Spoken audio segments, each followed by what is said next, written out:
ചെറിയൊരു ചാറ്റൽ മഴയും ആ ഒരു മൂടിയ അന്തരീക്ഷവും നല്ലൊരു ആൽക്കഹോളിക് വെതറല്ലേ.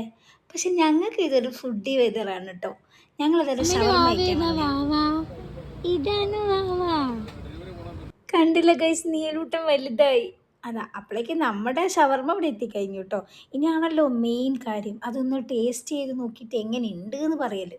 ഞങ്ങളിതിന് മുന്നേ ഇവിടുന്ന് ഷവർമ്മ ഷോർട്സ് കഴിച്ചിട്ടുണ്ട് കേട്ടോ, അതും രസമുണ്ടായിരുന്നു. ഇന്ന് ഞങ്ങളൊരു കിങ് ഷവർമ്മയാണ് കേട്ടോ വാങ്ങിയത്, അതും കൊള്ളായിരുന്നു. കണ്ടില്ലേ, ടേസ്റ്റ് ചെയ്തപ്പം ആളെ അപ്രൂവ് ചെയ്തിട്ടുണ്ട്. അപ്പോൾ പിന്നെ അത് കഴിഞ്ഞ് ഞങ്ങളൊരു ജ്യൂസ് വാങ്ങി, ഒരു മാംഗോ ജ്യൂസ്. ഒരു നൊസ്റ്റു അടിക്കുന്ന മാംഗോ ജ്യൂസാണ് കേട്ടോ അത്. പണ്ട് മാമ്പഴക്കാലം ആ ഒരു സമയമൊക്കെ ആകുമ്പോൾ നമ്മളെ അമ്മമാർ നല്ല മാംഗോൻ്റെ പൾപ്പ് മാത്രം ഇട്ടിട്ടൊരു ജ്യൂസൊക്കെ അടിച്ചല്ലേ, അതുപോലെ.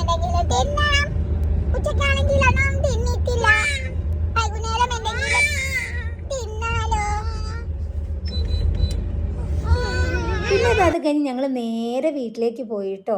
പിന്നെ നമ്മൾ ഗ്രൗണ്ടിൽ നടക്കാൻ വേണ്ടിയിട്ട് പോവുകയാണ്. ഇപ്പം നമ്മൾ ഈവനിങ്ങിൽ ഇങ്ങനെ നടക്കാനൊക്കെ പോവാറുണ്ട്. അങ്ങനെ ഞങ്ങൾ പോകുമ്പോൾ കണ്ണമാമൻ്റെ പുതിയ താറുമായിട്ട് വരുന്നത്. അപ്പോൾ പിന്നെ വിചാരിച്ചു 2 റൗണ്ട് അടിക്കാമെന്ന്. ഇതാണ് കേട്ടോ നമ്മുടെ കണ്ണമാമൻ, നീരൂട്ടിൻ്റെ കണ്ണമാമൻ. ഓക്കെ, അങ്ങനെ നമ്മൾ താറിൽ 2 റൗണ്ടൊക്കെ അടിച്ച് വീണ്ടും ഞങ്ങൾ എന്ത് ചെയ്തു, നേരെ ഗ്രൗണ്ടിലേക്ക് വിട്ടു. കാരണം നടത്താണല്ലോ നമുക്കിവിടെ പ്രധാനമായിട്ടുള്ളത്. അങ്ങനെ ഞാൻ എന്ത് ചെയ്തു, കണ്ണമാമൻ്റെ കയ്യിൽ മെല്ലെ നീലൂട്ടനെ ഏൽപ്പിച്ച്. നീലൂട്ടന് കണ്ണമാമനെ ഭയങ്കര ഇഷ്ടമാണ് കേട്ടോ. ഞാനും ബിജുവും കൂടി ഒരുമിച്ച് കുറച്ച് നേരം ഇങ്ങനെ നടന്നു. പിന്നെ ഞങ്ങൾ നടത്തൊക്കെ കഴിഞ്ഞ് ഞങ്ങൾ നേരെ വീട്ടിൽ പോയി. അപ്പം ടാറ്റാ.